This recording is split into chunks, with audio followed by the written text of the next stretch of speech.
And we're probably more familiar with sublimation in, with dry ice, right? It goes, you can sit there and watch it, and it goes from that solid, and then all of a sudden it's gone. We do often see a puddle of water with dry ice. Why is that?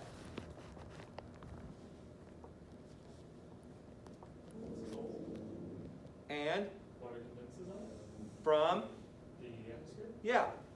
So this the water vapor surrounding the piece of dry ice is actually condensing into liquid, and that's where that puddle comes from. It's not from the dry ice itself, the carbon dioxide. Okay? So if we heat this enough and fast enough, this is going to sublime as well. And so sometimes you'll see this listed as enthalpy of sublimation. Okay? And so what we're doing here is we're going from the solid to the gas. Okay? Ethan, I hope you can see on the board. You can't very well, can you, because the light's shining. I'm sorry. I'll have to work on learning on how to try to fix that. You probably follow along in the notes.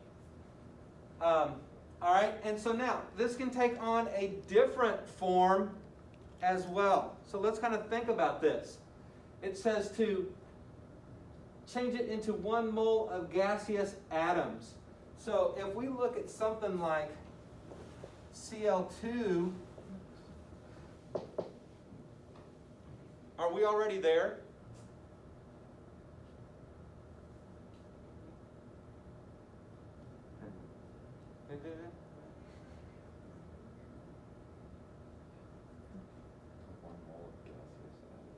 Yeah. They're already gases, aren't they? But they're What? they're They're diatomic, so it's not atoms, is it? This is a molecule. And if we take a look up there on our periodic table, gases are in red. Most of those gases are diatomic, aren't they? Which ones aren't? Noble gases. We don't deal with noble gases, do we? They don't make compounds out in nature. So they're a non-factor. So if we take out the noble gases, all the gases up there are diatomic. And so we still have to have an enthalpy of atomization here to make that happen. And so in this case, what we're doing is we're taking that Cl2 and we're forming 2 Cls. Still in the gaseous phase.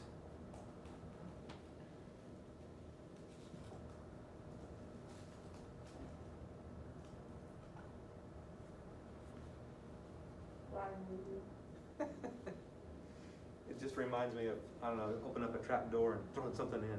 Ooh. It's gone. Now, a lot of times what we'll do here is we will go 1/2 Cl2, and that way we're just forming a Cl. Okay? Does that make sense? So 1/2 mole? Yeah. But Great. It's mostly on paper, but it's just getting us to 1 of these instead of 2 of these. Okay?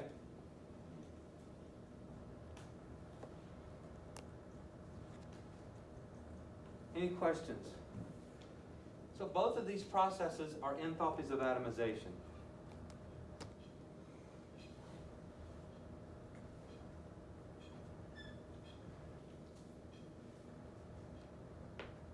And so this next piece up here is electron affinity.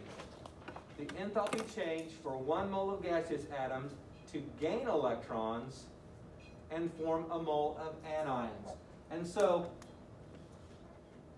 if we look at this and then come down here real quick and look at ionization energy, here, ionization energy, we're forming a mole of cations. And we've already talked about ionization energy, so we're losing electrons here, right? So up here, electron affinity, if you have an affinity of something, you like something. And so you're going to attract that. And so here we're gaining electrons. Okay? And so for some of these metals, they have absolutely zero electron affinity. And so there's no attraction for those electrons. Some of them do, but here's the case. Now notice down here, it says for most atoms, this is exothermic. So for the non-metal side, this is an exothermic process. So they're giving off energy to gain an electron. Okay? For most metals, if they're going to gain an electron, that's going to have to be an endothermic process. We're going to have to put energy into that to make that happen. Okay? Now, notice if we're gaining a second electron in an ion, that does tend to be endothermic because we have to overcome the repulsion. Now we've already produced a negative ion, and now we're taking a negative electron and trying to push it in there. So those two negatives are going to repel each other, so we have to force that. So we need energy to do that. Okay? And also just like ionization energy, it's the same kind of process. It's done one electron at a time. So if we look at something like an oxygen,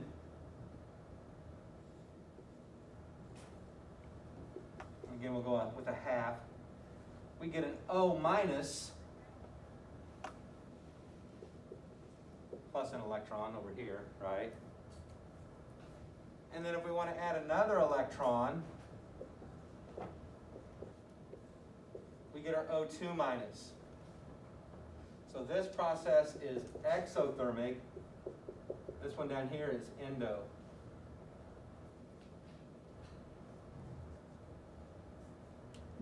And so we'll have two different energies for each step.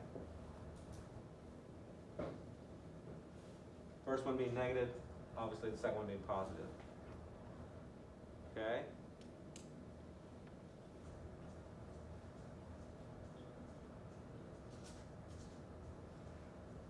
And so if we kind of start thinking about this, actually I've kind of got this out of order here. Well, yeah.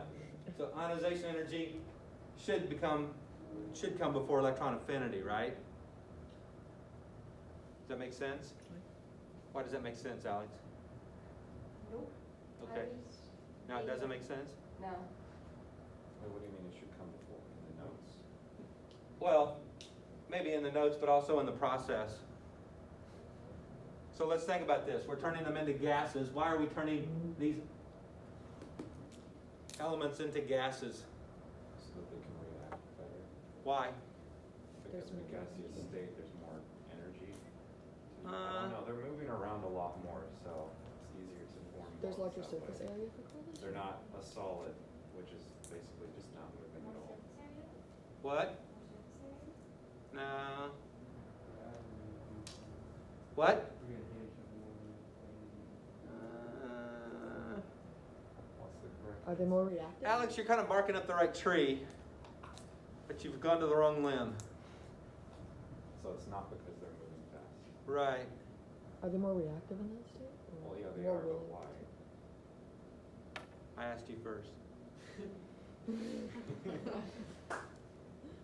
reverse. With the solid, we've got a clump of atoms all together, right? Mhm. With the gas, we've separated them out into individual atoms. Right. And so now we can look at that individual atom level and react just an atom. What? Okay? So that's why we turn them into gaseous atoms first. To react a single atom? Yeah. Okay. All right?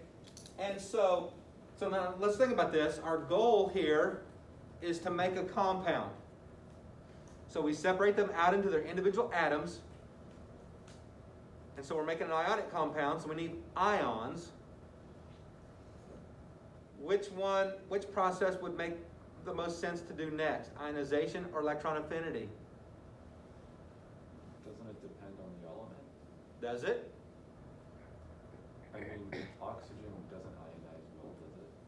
It Or- doesn't? I mean, like, it doesn't become a cation though. Correct. Wait, that is that, What? Andrew? Do we need the electrons from the ionization energy to do the electron affinity? Yeah. So, think about this. Ionization energy is losing electrons. Electron affinity is gaining electrons. Right? Here, Where are we going to gain that electron? the ionization energy. From the ionization energy. So yes, Alex, we have to form an ionic compound. Remember our general rule for ionic compounds, we have a metal and a non-metal, right? And so the non-metal is going to do what it's going to do. The metal is going to do what it's going to do, right? So that metal is going to lose an electron. So we need that electron first before the non-metal can gain an electron. All right? Does that make sense? So in that case, we would flip these around. Right? That's as far as process. We atomize it first, then we ionize the metal, and then we affinate the non-metal. So it's not exactly simultaneous, it's an order. Yeah, it's a little bit of an order. Now, it can happen pretty fast, but there is an order. Okay? What is it? What was the last one called? I made it up. You have to go through electron affinity for that non-metal to gain an electron.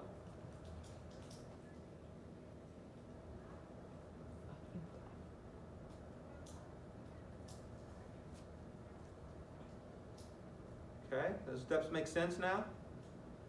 So we're going to tie those together and we're going to show that here in just a minute. All right?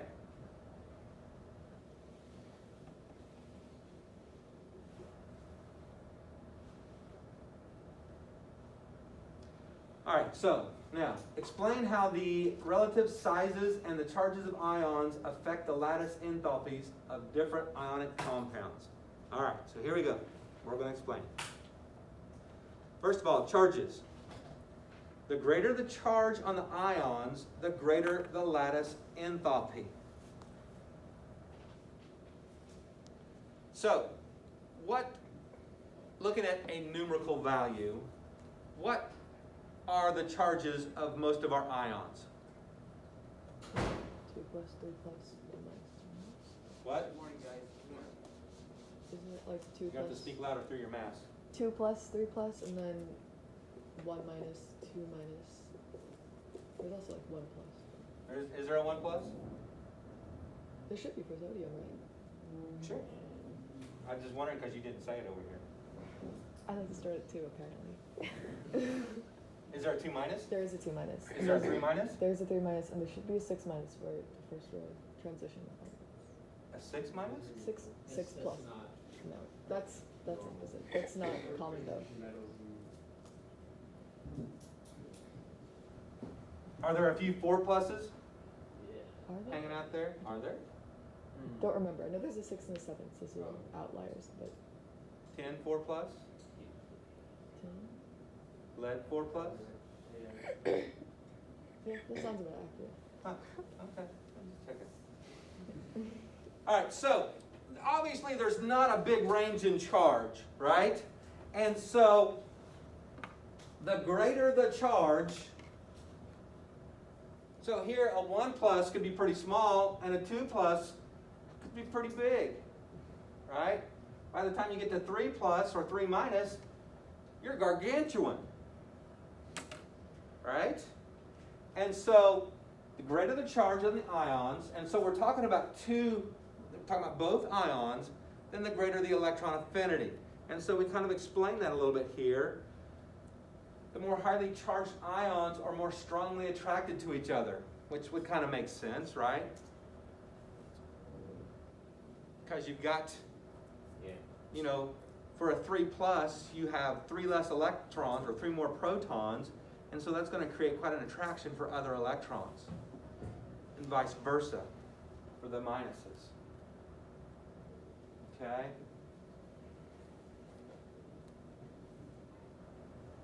And then for as far as ionic size goes, the greater the size of the ions, the lower the lattice enthalpy.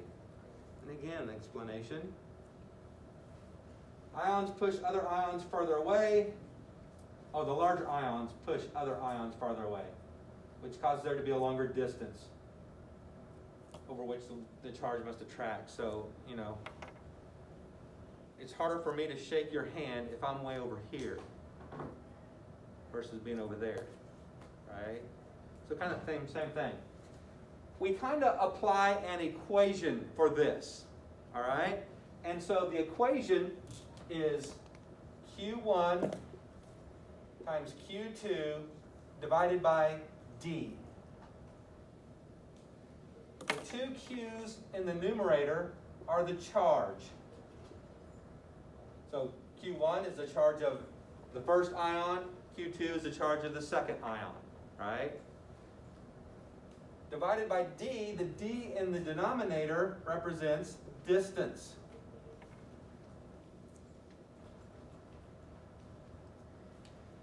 And so we don't really apply numbers to this, but we kind of look at what we have. So let's look at this from a mathematical standpoint.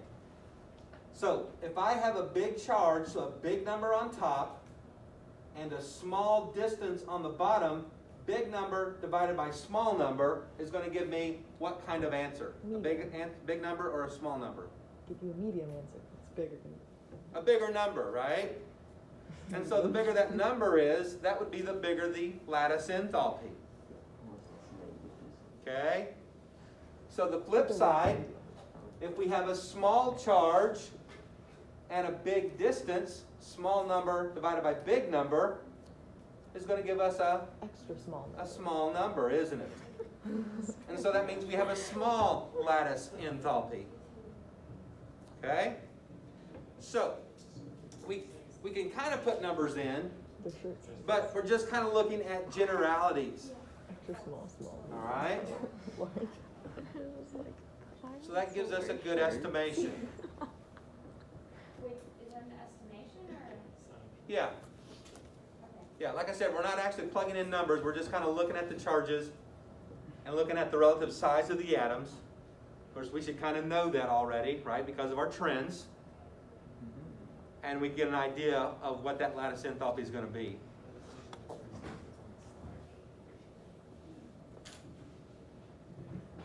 Okay?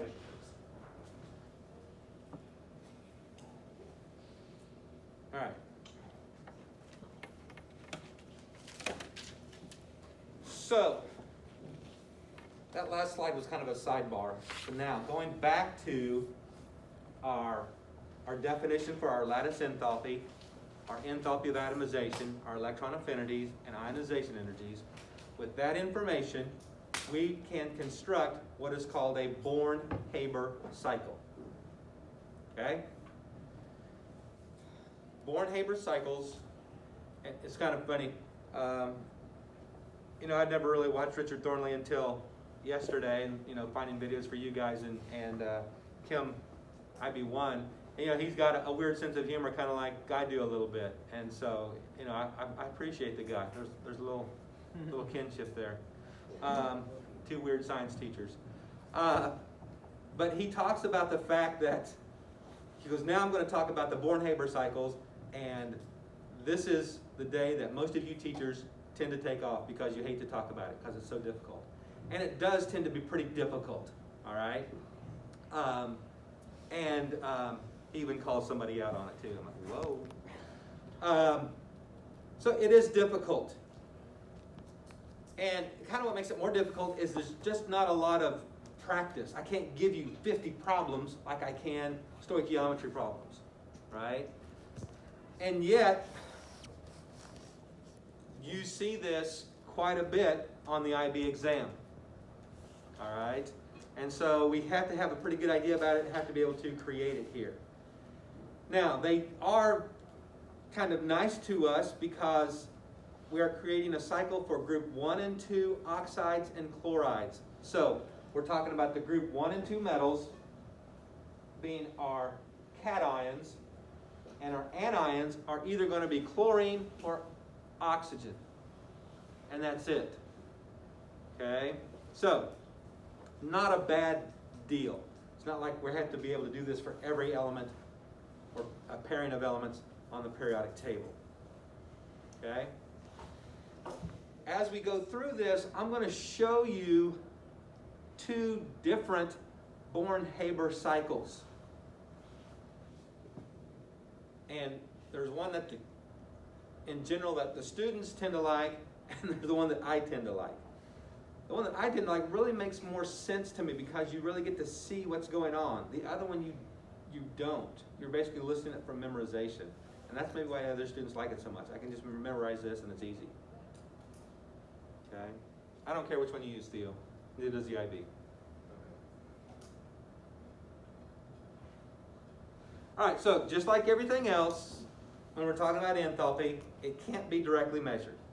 So we have to break it down into chunks and do some calculations that way. They can be estimated by combining the 4 steps in the process of converting a solid compound into its gaseous ions.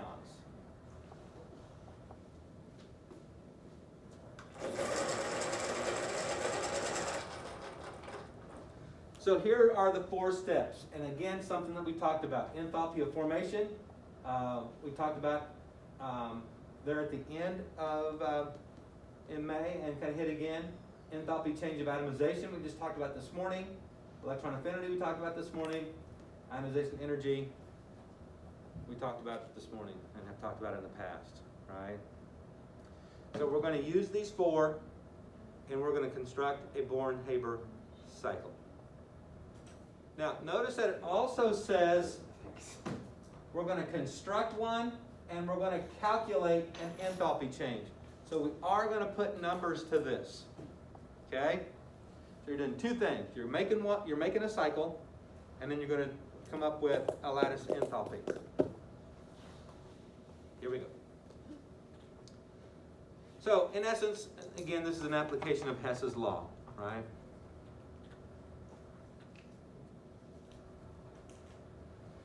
So again, just to wet our whistle here, the enthalpy of formation is the enthalpy change for the formation of 1 mole of a substance in its standard state from its elements in their reference form and in their reference state.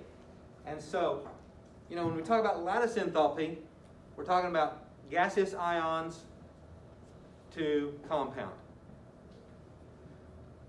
But to calculate lattice enthalpy, we have to look at enthalpy of formation. And enthalpy of formation is taking an atom and turning it into its ions. Okay? So we're really starting at the atomic level, not at the ionic level. All right? So, this is the one that the kids seem to like. And so it's really just listing it.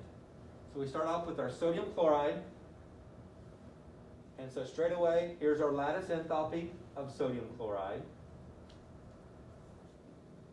And then we have our enthalpy of formation over here on the sides. And now we're breaking it down. So we start off with our sodium solid, going to our sodium gas. So here's our enthalpy of atomization or sublimation.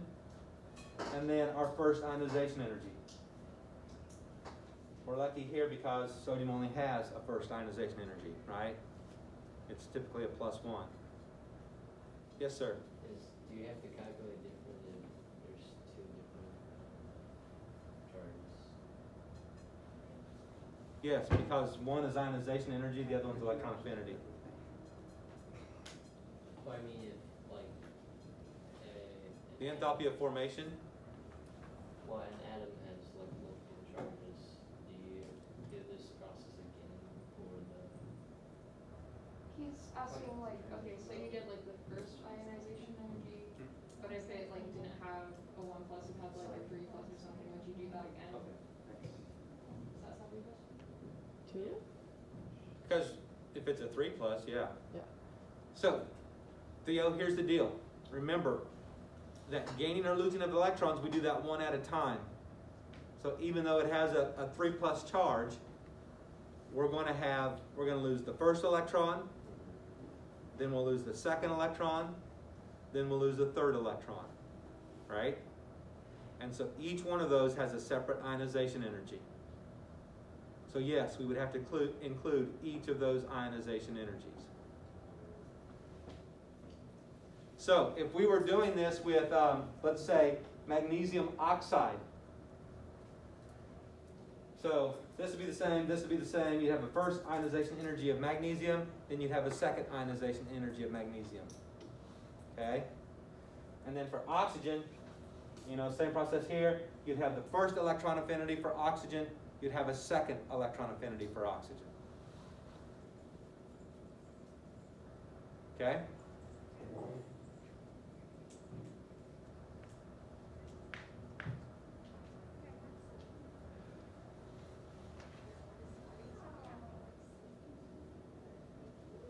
Alright, so here are your 4 parts. Your enthalpy formation of sodium chloride.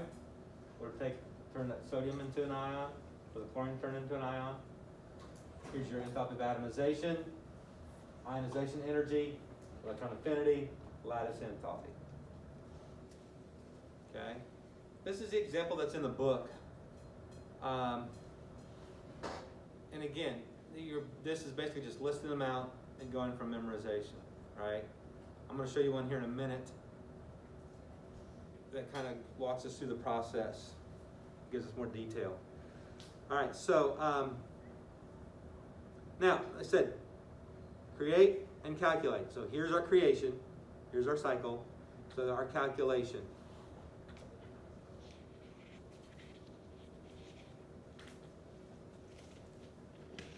So here's our numbers. Enthalpy of formation of sodium chloride is a negative 411. Enthalpy of atomization of sodium is a positive 103. Enthalpy of atomization of chlorine, a positive 121. Ionization energy of sodium, a plus 500. Electron affinity for chlorine is a negative 364. Okay?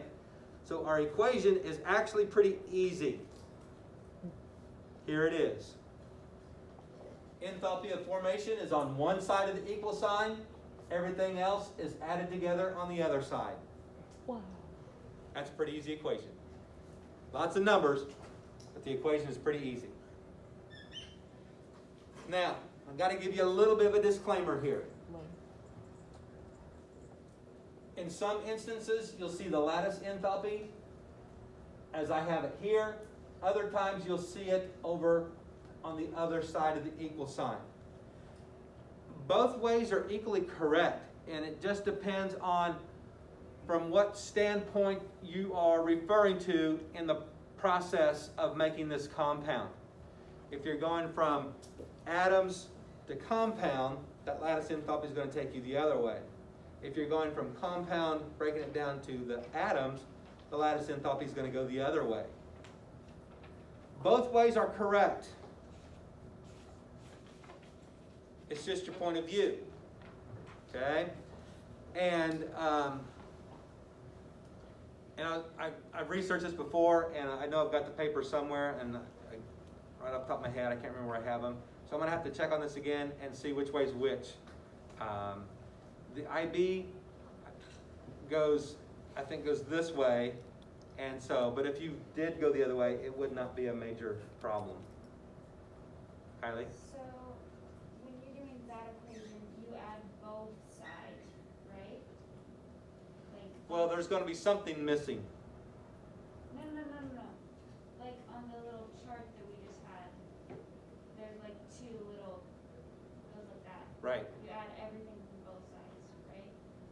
Yes, everything is included here. Yes, okay. Yep. But like there's 2 enthalpy of formations. Do you just calculate the enthalpy formation for just sodium and then just chlorine? No, it's of sodium chloride. So that's one thing that makes this one kind of crazy. It's the enthalpy formation of making sodium chloride from sodium and chlorine in their reference forms. So there's just one. And that's where this is right here. Okay, so those 2 little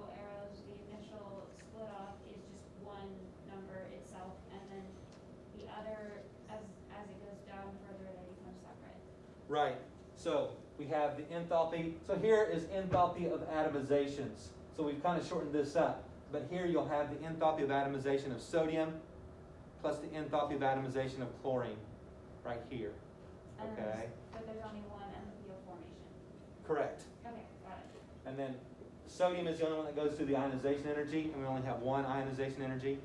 Chlorine is the only one that goes through electron affinity. We only have one of those this time, so there's only one of those. And then the overall lattice enthalpy. Okay, sounds good. So, Theo? Okay. I like to stretch sometimes too. Wait, you were talking about I cannot really understand, like 2 different ways, like the IV does one way, but you both work. Yeah. What are you talking about? Like what's the? Where you put the lattice enthalpy, Okay, so. either on the right side of the equation or on the left side of the equation. So it's either enthalpy of formation minus lattice enthalpy equals that, or what would that look like? I'm thinking it's a plus, but I'll have to double check and make sure. What? Enthalpy, I know, what? it's Great. Well, they're essentially the same value, aren't they? Yeah, So they're equal to each other, you can substitute. yeah. I'll double check it though to make sure. Oh, Alright. wait. Oh, you Because it's switch just the it. difference going up and down. Right. It's still the same thing, Oh, you just switched it, okay. but because of Okay, wait, you're meaning that you could either have the enthalpy of formation on the left or the lattice enthalpy on the left? No, Yeah. enthalpy of formation will always be on the left. Okay. We can put the lattice enthalpy on the left or the right.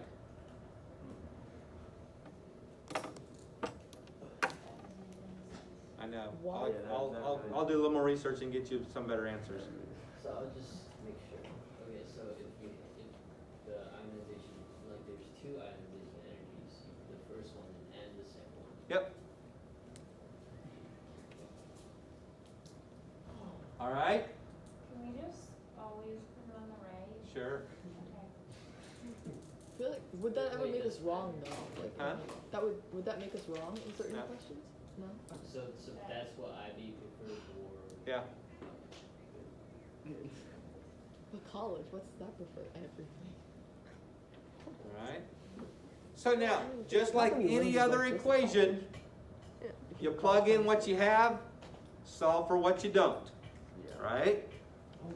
This question happens to ask us for the lattice enthalpy. But I could ask you anything. What is the electron affinity from this? Okay?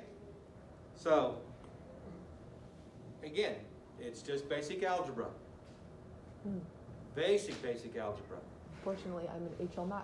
I can't know, compute. right? You're up beyond that, so you can't do that anymore. I get it. I need my calculator. My calculator. Let's hear one for the SL Math kids. Just saying. But I All had right. CI inspired. it's So, not big of a here's deal. your numbers from the previous screen. Wait, let me graph this. Negative 411. Oh my God. Here's our enthalpy of atomizations, our ionization energy, our electron affinity, and we're finding lattice enthalpy. So, plugging and chugging. And chugging. Oh, So wow. here we go. So our lattice enthalpy is a negative 771 kilojoules per mole. So this is an exothermic process. Not all of them will be. Negative is exothermic, positive is endothermic. Right. Yep, that rule still applies. Negative H is always Theo?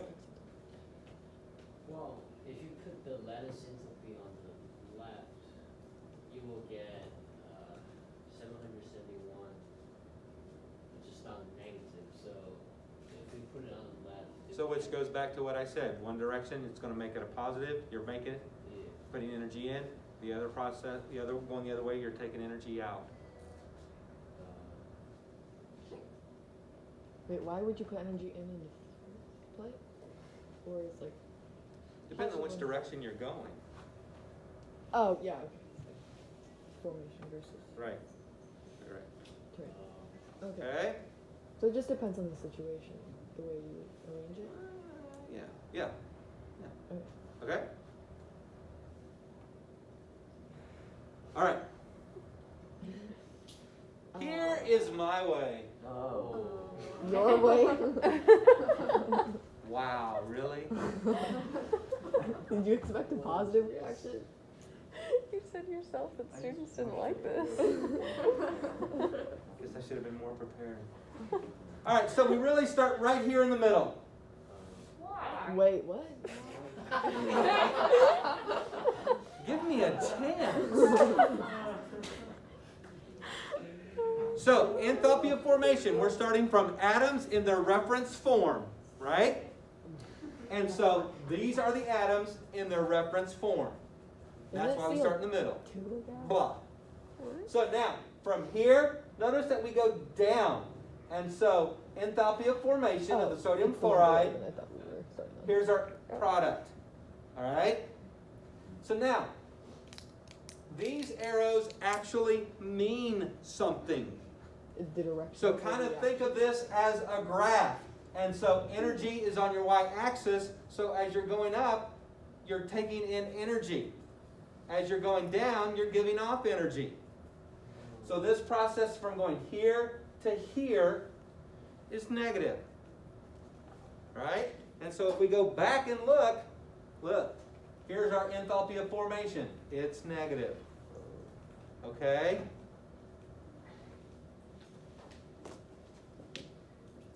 All right, so that's that part. Now, notice this arrow going from sodium solid up to sodium gas. So this is our enthalpy of atomization. Okay? And we can do the same thing for the chlorine. Notice that we shoot it straight up all the way to the top. And so let's hold off on chlorine just a second. And so then we take that sodium gas. So remember those steps that we talked about earlier when we looked at the definitions? Mm-hmm. We said enthalpy of atomization, we said electron affinity, and we said ionization energy, right? Kylie? I'm sorry, at the top is, I haven't gotten there yet. no, but you just said like the x-axis. Think of it like I didn't say the x-axis, I said the y-axis is energy. Think of it So like this is the y-axis. So across this side. Remember is where the your y-axis is. And the y-axis represents energy. like, oh yeah, okay. So if it's up, it's taking in energy, and if it's going down, it's releasing. Alex? Is delta HF enthalpy of formation? Right. So why don't you call that enthalpy of atomization for? I'm not sure why they have this listed here, but this is the atomization. Well, it For has to be sodium. atomization. Formation would be down Okay. All right, so then we take that gas and we apply ionization energy and we get our sodium ion and an electron. there. Okay? And the formation. Then we do our enthalpy of atomization of chlorine and we get our Cl. I get it. Okay? This makes sense. Thank you, Alex. And so then from there, we have to ionize our chlorine. So here's our electron affinity. So the electron plus the chlorine makes our chloride ion. We bring down our sodium ion. Mhm. And then the two come together in wedded bliss. That doesn't make They don't come together. That just like stays separated. Yeah, they do. Come together, make sodium chloride. But there's no. So notice this arrow is going up.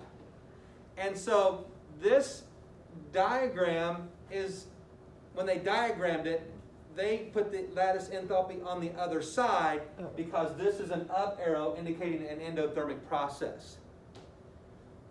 Okay? Yeah, there's more up arrows than down. If we had calculated the way we calculated on the previous screen, this would be a down arrow. Right. Okay. Okay? So this is why I like this one better, because it shows us the endothermic and exothermic processes with the arrow, and it puts them in order. We start here, we atomize this, we ionize it, we atomize this, we ionize it, our enthalpy of formation is down here, and then our lattice enthalpy is over here. Will we be expected to draw like something like this for the questions in the IB exam, or Yes. is it just a? We have to draw. What was the objective? Construct a Born-Haber cycle. Oh. That So is this the is what we construction. constructed. Wait, so. I'm not so- an so- engineering so thing. the slide that you showed us, I told you there's two ways. uh, This way, and the other 2 slides ago, 3 slides ago. But like Say the. This way small. That dotted line is the lattice enthalpy. Yeah, I still don't understand why it's going up. This is small. because they put the lattice enthalpy on the left side of the equation, where we had it on the right side. So it gave them a positive number. Which way is right? Both. Both. One's Like, just is for. there a difference in the answer at the end? One's positive, one's negative. Yeah, but how does that? It's your point of view of how you're looking at the construction. You're either talking about the making of the molecule Or the deconstruction. or the breaking of the molecule. Oh, okay.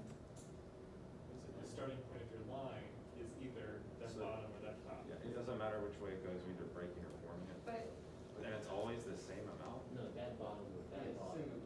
The energy would be Yeah, the it's same, the it's just absolute positive value. or negative. Yeah, that's what I'm asking. Yeah. Yeah. It's plus or minus the value. Once you're there, you go to 50%. Yeah, clear. that matters. It'd be positive or Practice negative. eeny, meeny, miny, moe. Yeah. Yeah, they're the same, because it's the same Absolute matter. Yeah, and you started with that bottom, that Okay? The lattice enthalpy. So like I said, this one makes more sense to me. I really think that the other, well, you have your opinions already, so they're yours. I'm not going to tell you what your opinion is. But I think the second way, the first way, is easier to memorize. This And I is better get for that. comprehension. But this one I think really looks at and breaks it down and shows exactly what's going on.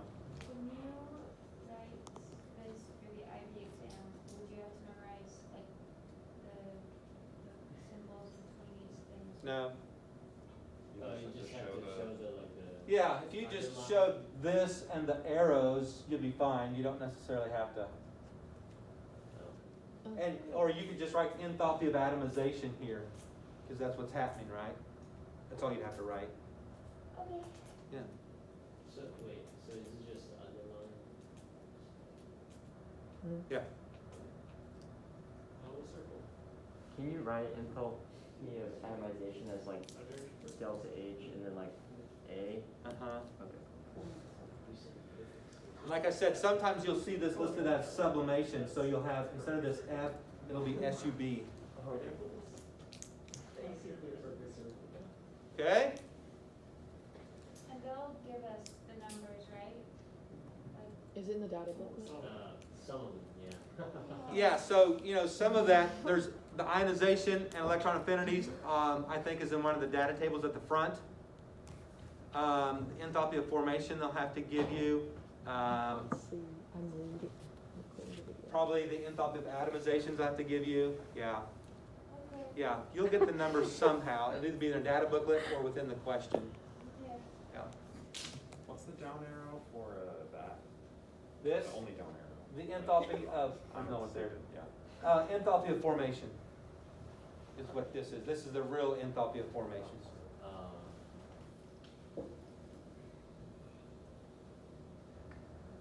So then, the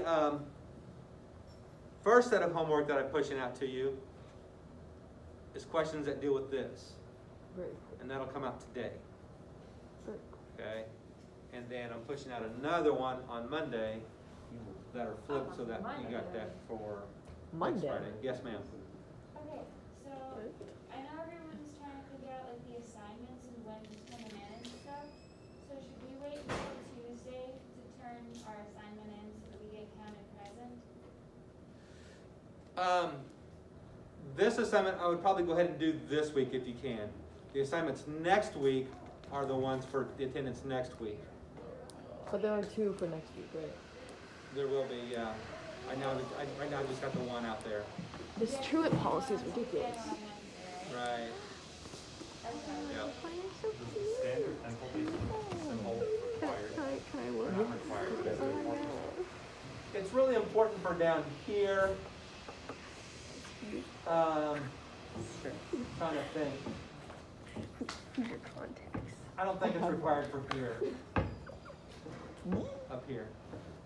I already forgot what standard enthalpy change, whatever it's called, I forgot what it is. So this is a fun unit. Yeah. Yeah. Any other questions at this point? There you go. You can have my Instagram handle. All right, so let's go on and talk a little bit about entropy. What? Oh, wait. Okay. Discuss the difference.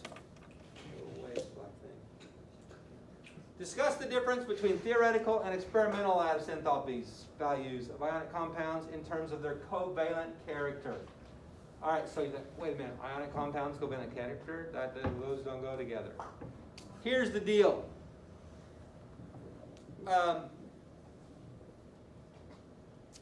Some ionic compounds are more covalent than they are ionic. And especially when you get really high charges. So like the 6+ you were throwing out at me a while ago. And I think manganese can be like a 7+. Yeah.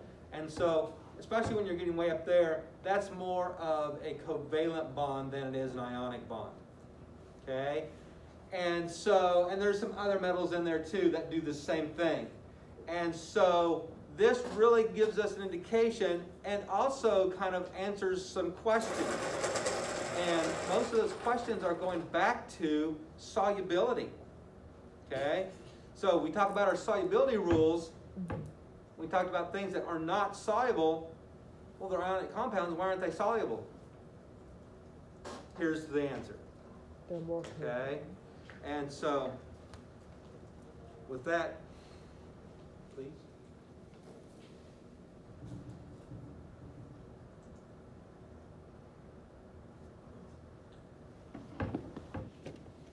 And so, in a purely ionic compound, the experimental value and the calculated value will be extremely similar. And so, remember, we always have a theoretical value that we calculate, which is what we just did here. We calculate the theoretical value, but when we go in and try to do this in the lab, we're always going to get a different number, right? Well, if those two numbers end up pretty close, then that means that they're pretty ionic. All right? And then chances are they're going to be soluble in water. If they're not, the difference can become greater. The greater those differences are, the more covalent in character they become, and then that explains their insolubility. Because it's not necessarily going to be a polar covalent. Okay? And so, again, that like dissolves like idea. And so, water being extremely polar covalent, close to ionic, is not going to dissolve a covalent compound. Okay. And so we talked about the fact that, most of the time silver is not soluble in water. Silver compounds. A few are, but most of them aren't. So the silver, we call this the silver halides because these are all the halogens, right? When they become ions, we call them halides. And so the silver halides, they differ quite a bit, and so they're more covalent in nature than they are ionic. Okay?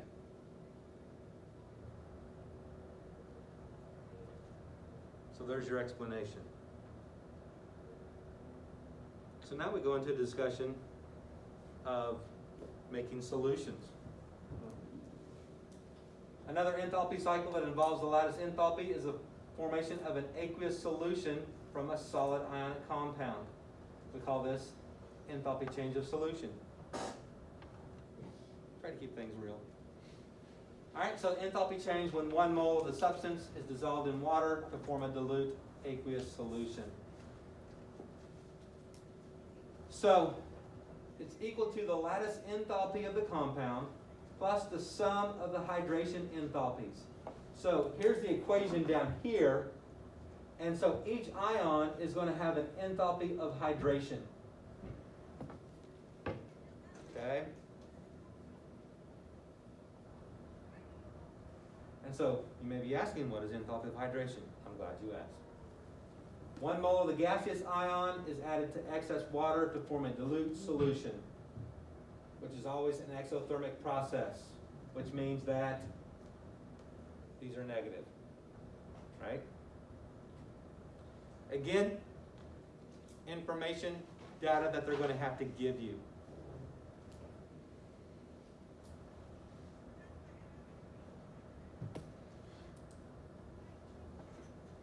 Okay? So this is usually quite small because the sum of a large endothermic term and a large exothermic term. So the enthalpies of hydration are both negative, so that's exothermic. The lattice enthalpy, probably endothermic. And so add those two together, it's going to, actually you're subtracting, all right? So that's going to give you a fairly small number. But if it is large and positive, then the compound in question will almost always be insoluble. Okay? Like how large, or like how close. I don't know that I can give you an exact number or what a cutoff number is. Like, is it gonna be like 1 and then 1,000 or something? Like that big of a difference? Could be, yeah.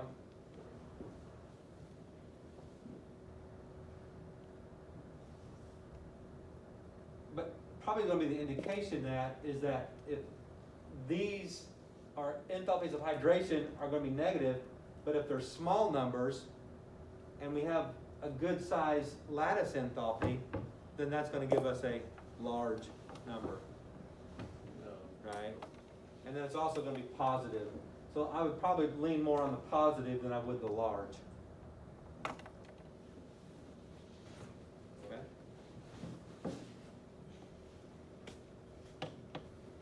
Because the entropy change for the formation of a solution is always positive. This is the explanation for the lack of solubility in many inorganic compounds. So we're going to get into entropy here in just a minute. Okay? Is that the opposite of enthalpy? No.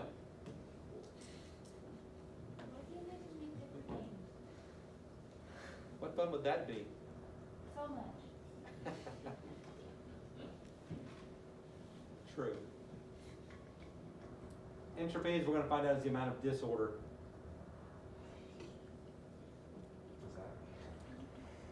All right? What is a disorder? We'll talk.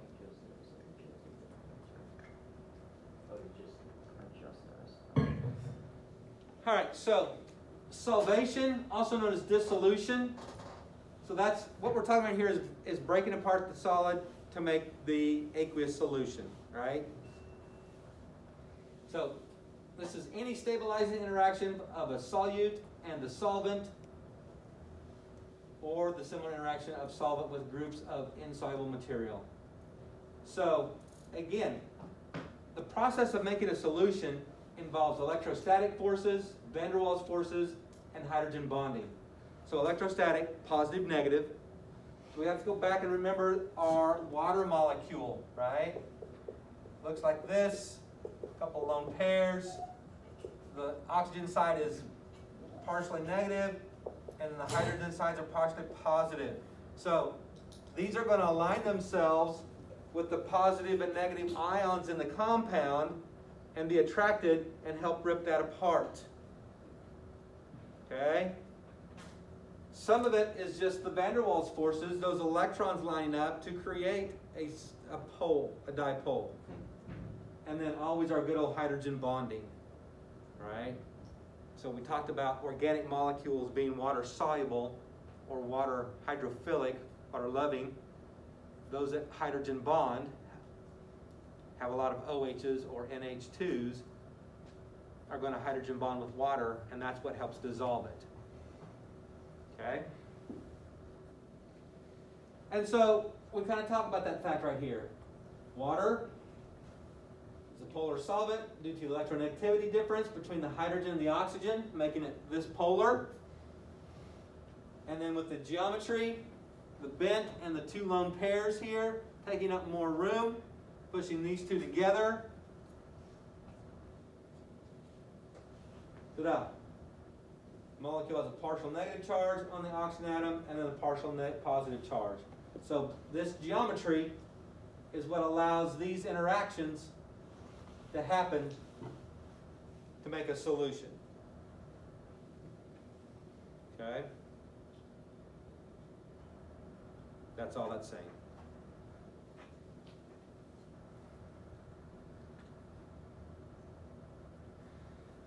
And so because of that geometry, water molecules are going to orient themselves, I've already said this, so that their partial charges surround cations and anions, forming a solvation shell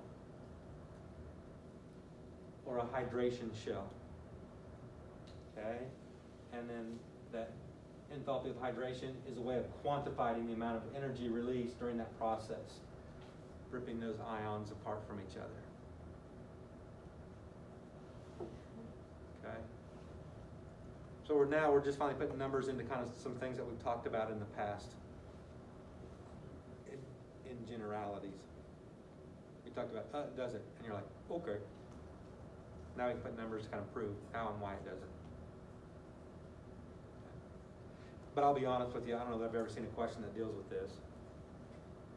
Not to say that they won't spring one up, but I've not seen one. Okay.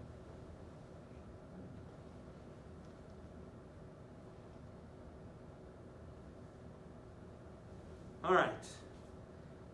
Entropy. Woo-woo. So all we have left to talk about is entropy and Gibbs free energy. Okay? We're not going to get all the way through entropy here today. And that's kind of what your work is next week. So we'll start here. Entropy, a symbol S because E's been long gone for a long time ago. It's chaos. And So S you is take the cool. S and Yep. chaos. The amount of randomness or disorder of a system.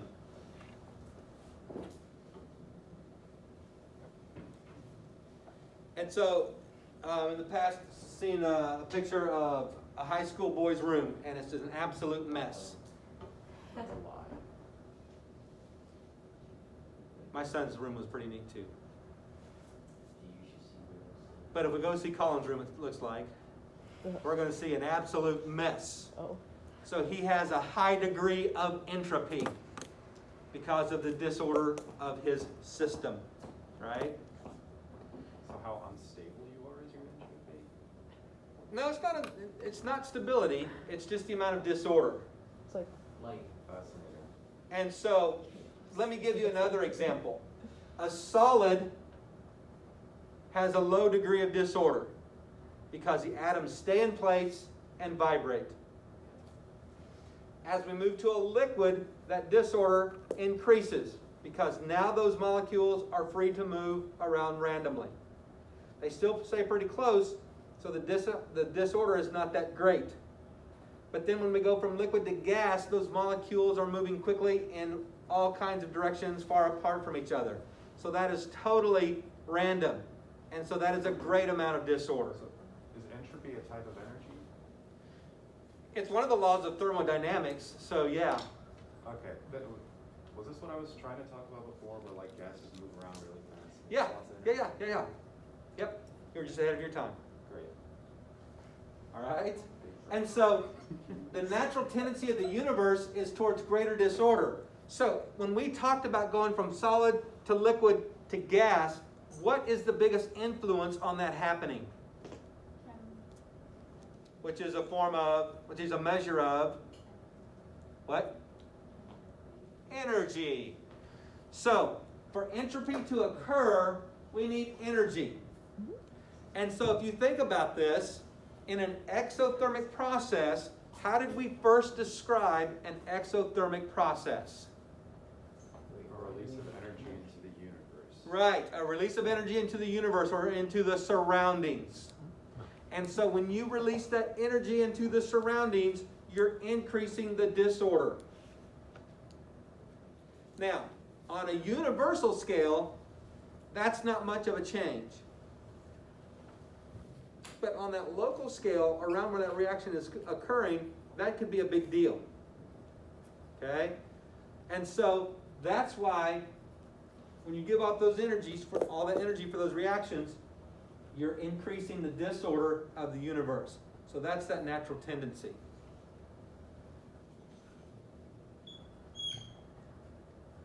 How do you need energy to make this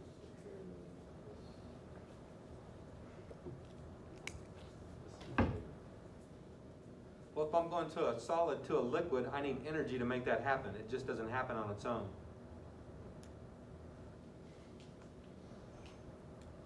It may look like it from our point of view, but there's being energy added somehow. We can't see energy, so we don't always know. That'd be kind of cool. What energy readings then? Or is that just a movie show? Huh? I was asking what energy readings are then. We can measure it, we can't see it. I thought reading meant we could see it. And seeing is believing. All right, so a positive entropy change indicates a system is more disordered. So when we go back to that statement that we just had, a positive entropy improves the solvation process, where we're creating more disorder. And so we're taking that solid and we're breaking it apart into its ions. Those ions are then moving randomly around within that water. And so that's random, that's disorder, that's a higher degree of entropy. Okay? And so then if we have a negative entropy, indicates the system is becoming less disordered or more ordered. Okay? Again, terminology.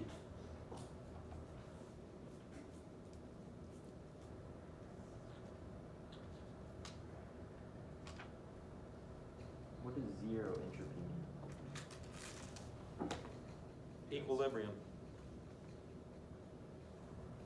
What wouldn't that be no disorder? No.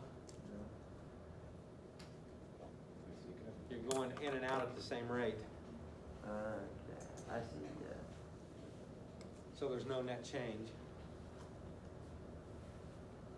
So mixing different types of particles.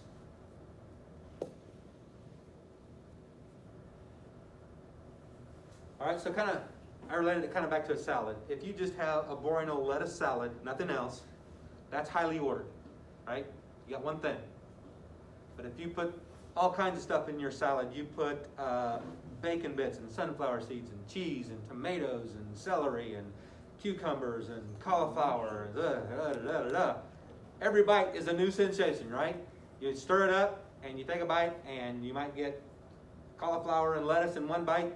You might get bacon bit and cheese in another bite. And so a lot of disorder there because we mixed a lot of things together. And so when we mix a lot of things together, that increases the disorder.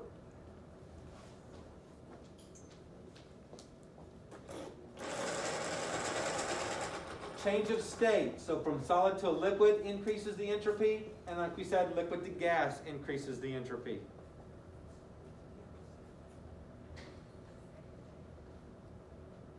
Increased movement of particles. Increase in temperature. So we've not really talked about this, but if we look at a phase diagram,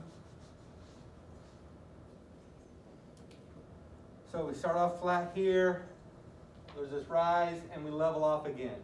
So every element or compound is going to go through this phase diagram. It all looks the same.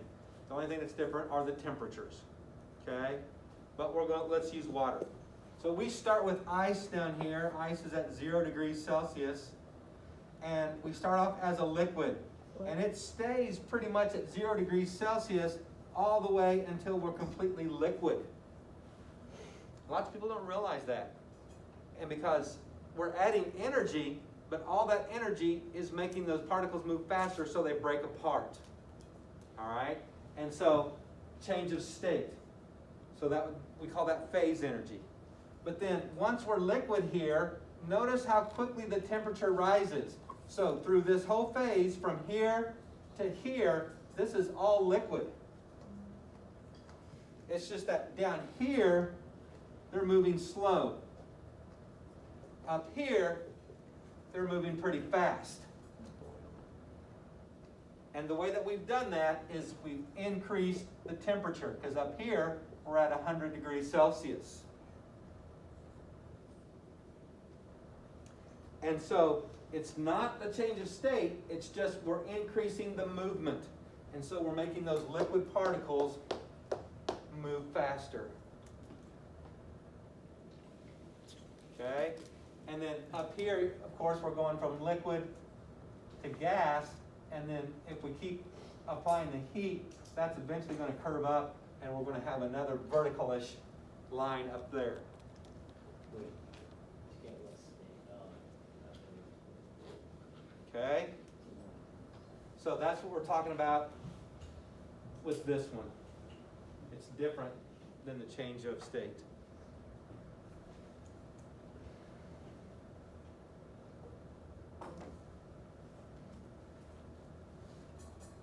And so this next one is primarily talking about substances in the gaseous state. We increase the number of particles or increased pressure. Increasing pressure of a gas is code for what?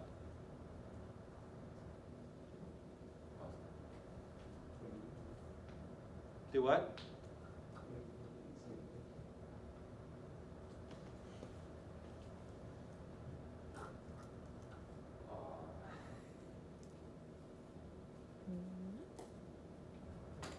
Code for what?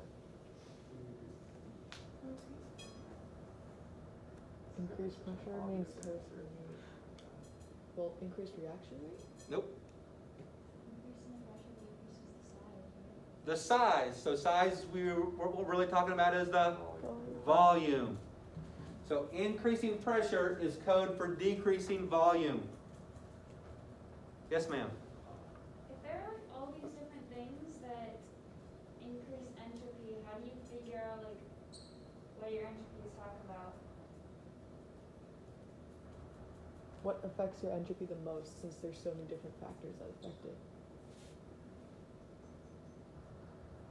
Oh, So if you're given the entropy of a substance, like what does that tell you? how much disorder it has. But you don't like know like if it's mixing different particles, if it's doing change of state, if it's doing increased movement, or if it's doing increased number of increased pressure. Like you don't know what the entropy is. You just know that it's disorderly.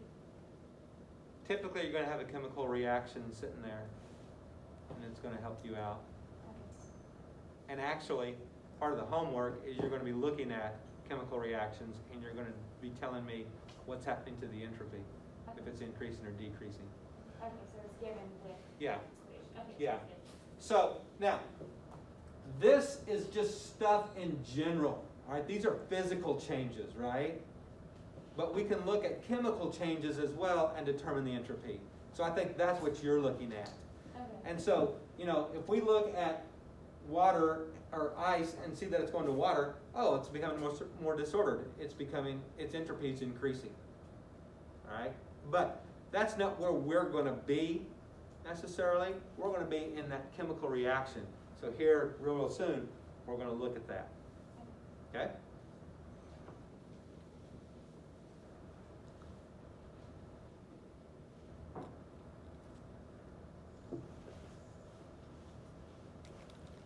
All right, so here's one example. Entropy change is likely to be positive if there is a decrease in order through a decrease in the number of moles of a solid, or an increase in the number of moles of a gas. And so,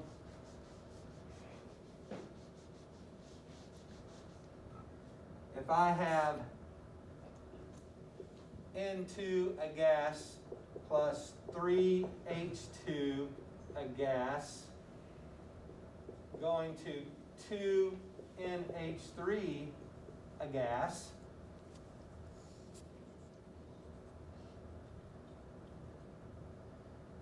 we can look and we can calculate the total of moles here on the left. So 1 mole of nitrogen, 3 moles of hydrogen. So I have 4 moles total here.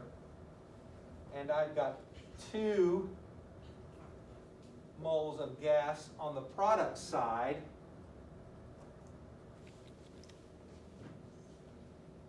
entropy is positive if we increase the number of moles of gas. Here we have decreased the number of moles. So we've decreased the entropy.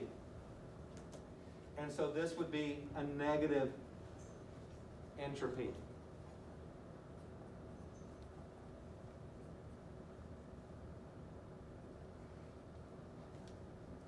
Because these moles of separate gases outrun around, we've put them in a chemical compound, and that chemical compound has a specific shape. And so that's becoming more ordered.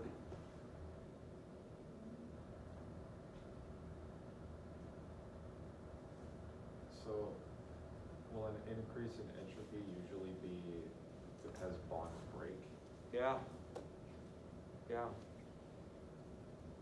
Why'd you write two that way? Yeah, like a 2NH3 back. Like a, I don't know. Oh, never mind. Okay. Judging my handwriting here. So could you also say that you're, oh wait, no, you're losing entropy because there's less like mixed particles and it's all like the same particles? Yeah. Yeah. Yep. Decrease. Good tie-in. All right, so here's another example. If we go from NA solid to NA gas, obviously that's going to increase the temperature because we're going from a solid to a gas, right? If we did on the first line. Huh? It is nice. Oh, it's an S. Okay, I thought Yeah, you that's put an your S. two backwards. That's what I was Wow. asking. I'm like, isn't that the way you make a two? Yes. So if I decrease in, where am I reading? I don't know. Decrease in the number of moles of a solid is just like a change in state? Is that what that means? It could be, or, it could be that we have, and, typically you're not going to have solids reacting to make a solid, right? Right. And so, this would kind of be more the case here. Because we got from 1 mole of solid to 0 moles of solid. Cool. Theo? Sounds like a bomb. So, basically, liquids and solids are all negative with the reactions. And only, We can't say that. okay, If we're going from solid to liquid, that is an increase in entropy, so that's positive. If we're going from liquid to solid, that's a decrease in disorder, so that's negative.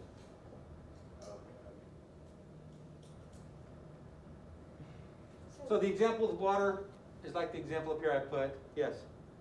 So you said earlier, Alex, that it's not about stability, but it can be about stability?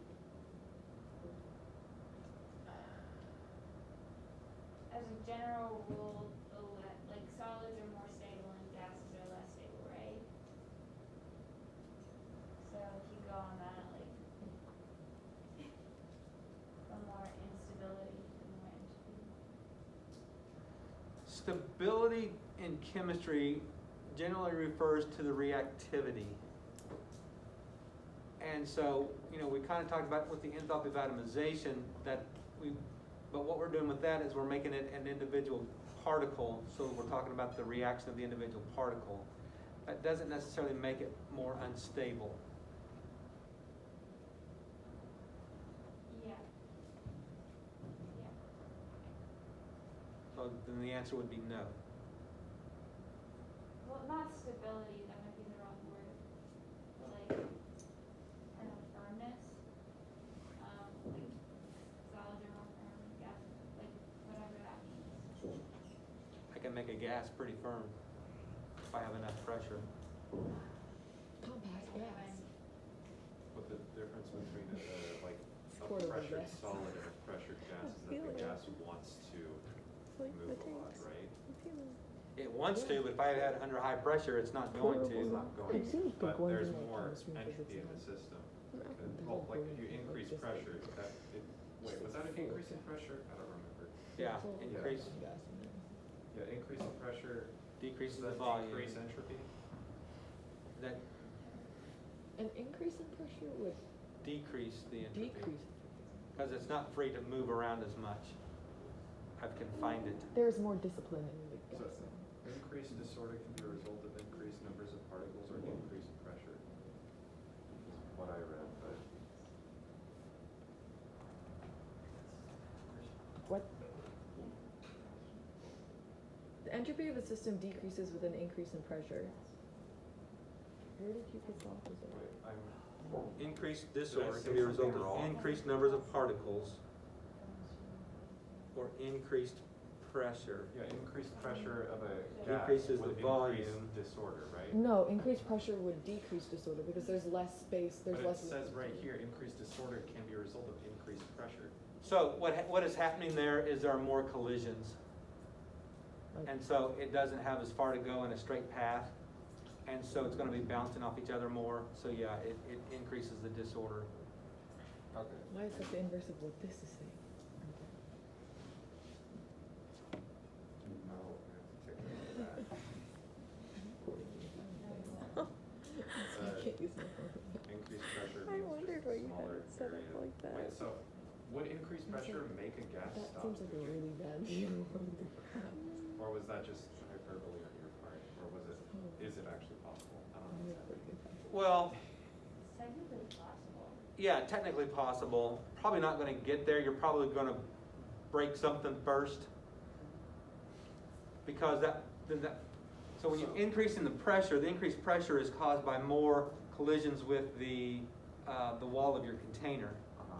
And so when you decrease that pressure, there's less room for them to move around and they're gonna hit that wall more. And that's what causes the pressure to build up. And so, hydraulics, that's what hydraulics is based upon.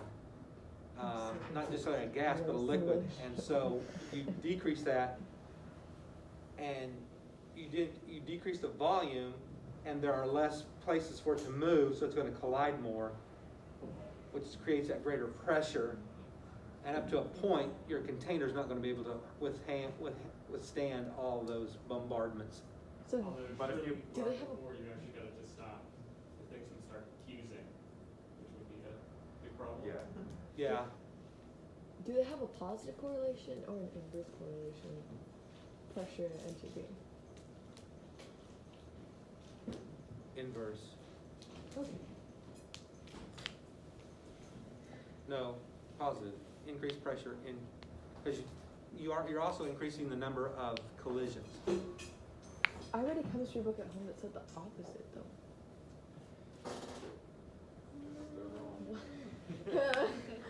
Back and read it again. Or bring it to me. I'll bring it to you. Okay. So I'll what, actually the send you way a to picture of make it. gas molecules, whatever, particles stop moving would be to decrease pressure. So that, Gas No, particles 'cause just don't stop moving. They're just gonna move farther in a straight line before they collide with something else. you make gas particles stop moving. You make them a Well, solid. I mean, like you can do that by decreasing temperature, Alex, Right. freeze them. Mhm. yeah, you freeze them. Yeah. Yeah, time to But stick does pressure helium have in the anything to freezer. do with that? Well, they can. With everything, there's, Theoretically, you can stop a particle from moving by applying enough pressure. yeah, there's what's called a triple point for every chemical compound. And so it's a phase diagram. And Isn't so that they just like a look solid, different, liquid, and but, gas at the same if I time? increase the pressure, I can make something boil, I can make water boil at less than 100 degrees Celsius. Yeah. Right. And so all of that plays into effect. And so eventually that's what Andrew was saying, eventually that pressure is gonna affect the temperature and that you're gonna hit your triple point and you're gonna cause other things to happen. Right. So we can't just look at pressure on its own and, increase the pressure until we get it down here to this because something else is gonna happen at that point. Yeah, and at some point you have essentially at some point you can consider like, you can think of it in terms of like weight, like input, get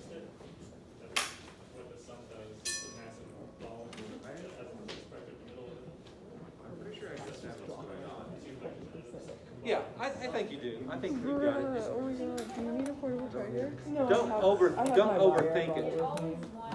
But like an actual charger? I was just I think I have my wondering charger for it, and my Chromebook like is kind of in pieces. So Okay, that's fair. Right. those two which last. I'm never going to do anything with that, so it doesn't really matter. Don't forget, dual credit registration is due next Thursday. So go on.